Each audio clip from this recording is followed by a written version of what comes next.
बच्चों, आज के वीडियो में हम क्यूब और क्यूब रूट से संबंधित कुछ और कॉम्पिटिटिव एग्जाम्स के क्वेश्चंस करेंगे। जैसे कि पहला वाला है, निम्न में से कौन सी संख्या पूर्ण घन है। तो देखिए, पूर्ण घन निकालने के लिए एक ही आपका सही उपाय है कि आप गुणनखंड विधि का प्रयोग कीजिए। अगर तीन तीन के जोड़े बन रहे हैं तो फिर पूर्ण घन है, नहीं बन रहे तो पूर्ण घन नहीं है। वैसे तो मुझे पता है कि ये देखिए, ये वाला एक पूर्ण घन है, संख्या है 1728, क्योंकि ये 12 का घन हैं, बाकी सब नहीं होंगे क्योंकि एक ही संख्या होगी। तो ये वाला है, तो हम 1728 से ही शुरू करते हैं क्योंकि हमें पता है कि 1728 12 का घन है।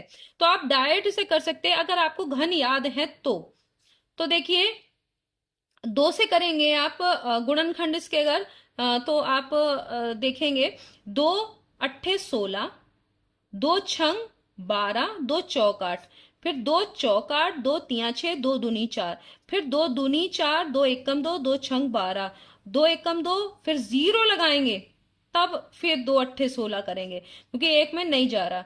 दो पंजे 10, दो चौक 8, दो दूनी 4, दो सत्ते 14, तीन नैम 27, तीन तिया 9।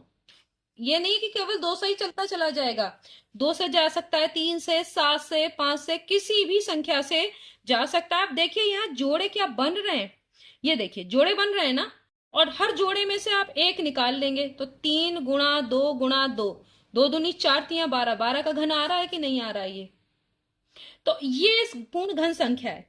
अब इन सब को भी हम ऐसे ही चेक करेंगे। 1828 है, आप इसको देखिए, तो आप दो से काटेंगे, दो नैम 18, दो एकम 2, दो चौक 8, फिर दो से काटेंगे, दो चौक 8 और दो पंजे 10, दो सत्ते 14।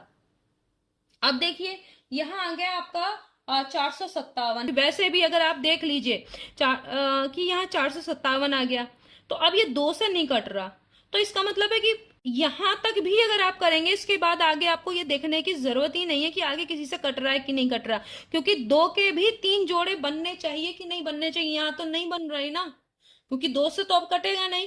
तो दो का एक जोड़ा में जोड़े में एक मिसिंग है कि नहीं है, एक नहीं है, क्योंकि तीन का जोड़ा बनना चाहिए, दो के सिर्फ दो ही हैं, एक और भी होना चाहिए था। तो इसका मतलब है कि ये घन संख्या नहीं है, आगे आपको काटने की जरूरत ही नहीं है। अगला देखिए, 2836। आपने देखा कि यहां पर देखिए, दो का तीन का एक जोड़ा बना, फिर तीन का एक जोड़ा बना, तीन का भी पूरा एक जोड़ा बन रहा है, तीन तीन का, ठीक है, बन रहा है कि नहीं बन रहा।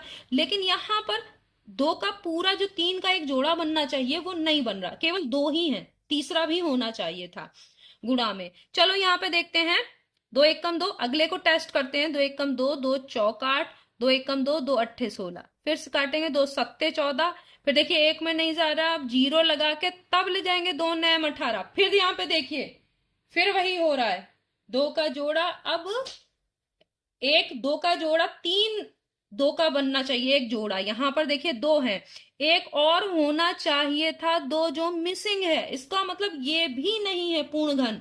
अगला देख लीजिए ये, तो आपको आगे करने की जरूरत ही नहीं है। दो से कटे, तीन से कटे, जिससे भी कटे, उसका पूरा एक तीन का एक जोड़ा बनना चाहिए, पेयर बनना चाहिए था।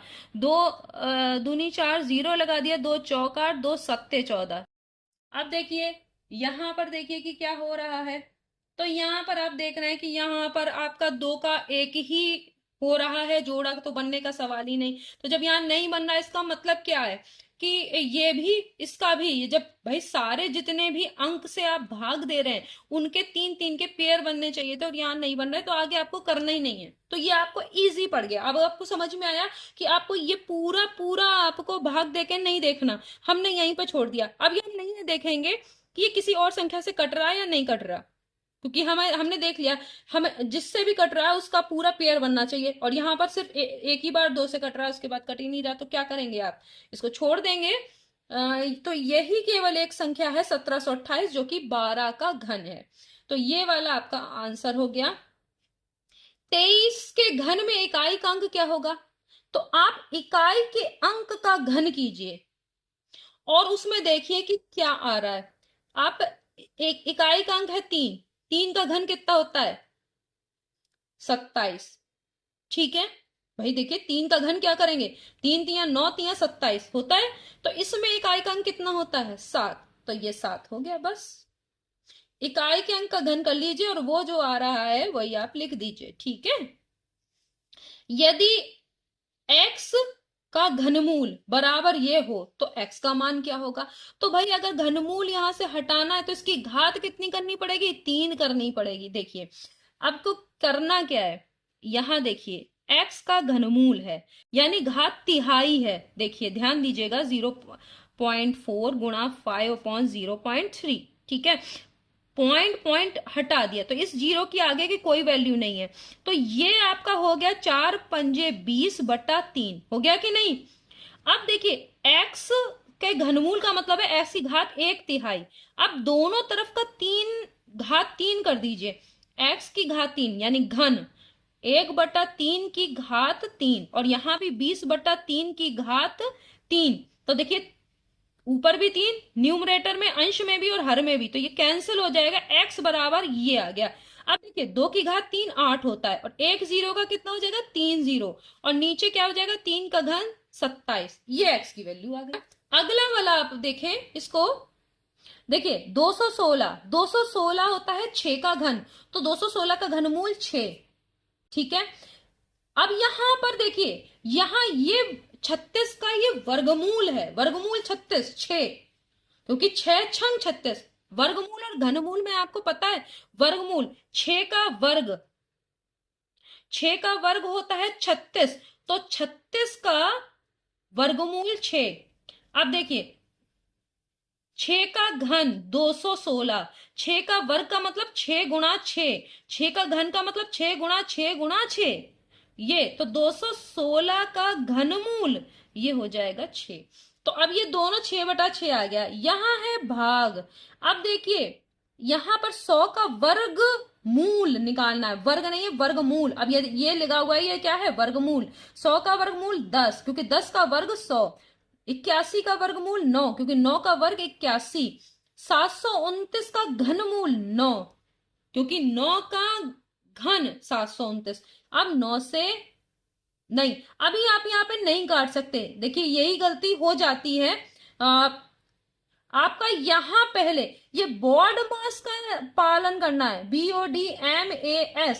बॉड मास का मतलब है पहले ब्रैकेट फिर ऑफ, फिर आपका डिवीजन, फिर मल्टीप्लीकेशन, फिर एडिशन, फिर सब्ट्रैक्शन। देखिए काट रहे थे लेकिन ये काटना नहीं है, ठीक है, ये नहीं काटना आपको। 6 और 6 ये काट सकते हैं इसी में, तो ये हो गया 1/1 का मतलब 1। अब देखो 1 है, इस भाग को गुणा में बदलिए तो 9/10 हो जाएगा कि नहीं हो जाएगा, और 1 की 9/10 से गुणा 9/10 ही आएगी और गुणा 9, ध्यान दीजिए हो गया कि नहीं हो गया। तो 9 नेम 81। अब अगर काट देते तो ये पूरा हिसाब किताब ही बदल जाता, समझ रहे हैं कि नहीं। तो ये गलती आपको नहीं करनी है। 8.1, चलिए अच्छा हुआ कि थोड़ा सा मुझसे मैं एकदम से काटने लगी थी, लेकिन आपको ध्यान दीजिए, बिल्कुल एकदम ध्यान में रखना है कि बॉड मास को हमें नहीं भूलना है, तो आपका वरना आंसर आपका चेंज हो जाएगा, गलत हो जाएगा।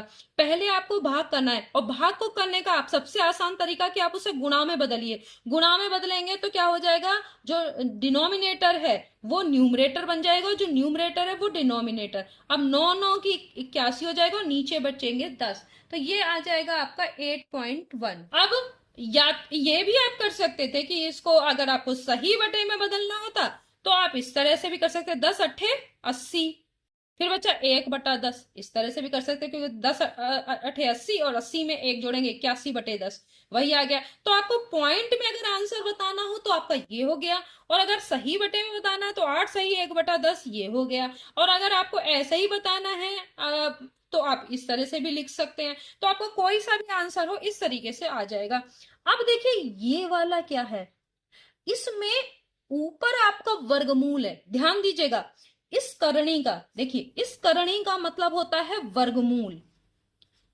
वर्गमूल का मतलब स्क्वायर रूट, इंग्लिश में स्क्वायर रूट, स्क्वायर रूट। और ये अगर है तो इसका मतलब क्या होता है घनमूल यानी क्यूब रूट।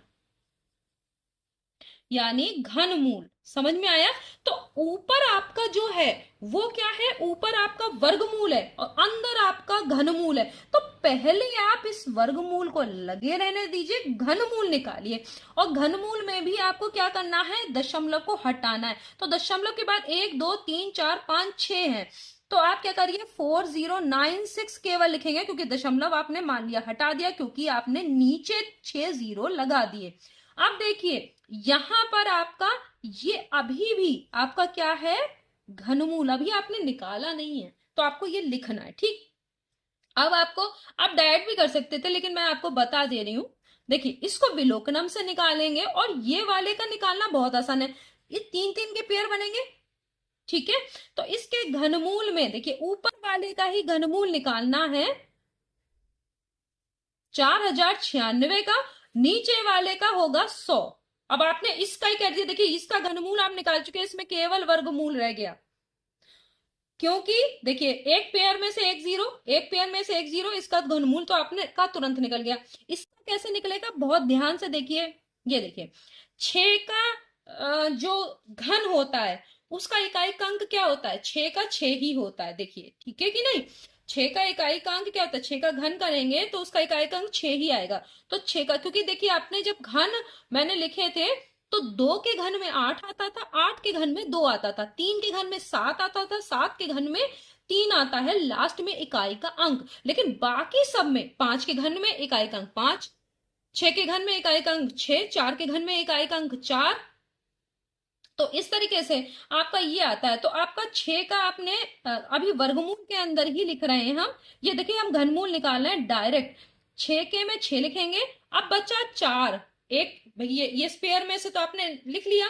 4 किस किस के बीच में आता है, 4 आता है 1 और 2 के घन के बीच। देखिए 1 का घन है 1 और 2 का घन है 8, इन दोनों के बीच में ही 4 आता है। और उनमें से छोटा कौन, 1, 2 और 1 और 2 में इधर देखते हैं, इन दोनों के बीच में देखते हैं, ये वाली संख्या 4 इन दोनों के बीच में, और वो किसके घन है, किसका घन है, 1 और 1 2 के घन के बीच में है। तो उसमें से जो छोटा होता है, ठीक है, 1 और 8 के बीच में ये 4 है, इसका मतलब ये 1 के घन और 2 के घन के बीच में है। और इन दोनों में से जो छोटा हो वो लिख दें, यानी 16।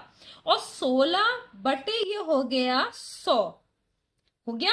अब वर्गमूल निकालोगे तो 4 का वर्ग 16, तो 16 का वर्गमूल 4, और 10 का वर्ग 100, 100 का वर्गमूल 10, हो गया। तो 0.4 आ गया। इसको 0 आगे भी लगा सकते हैं या 0.4 भी लिखेंगे, बात देखिए। ये देखिए वैल्यू आ गई।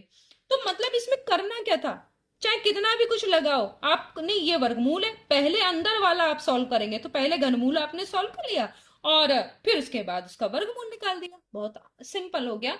तो आपको समझ में आ गया होगा कि कैसे मैंने ये क्वेश्चंस किए हैं। नेक्स्ट वीडियो में हम फिर मिलेंगे, तब तक के लिए धन्यवाद।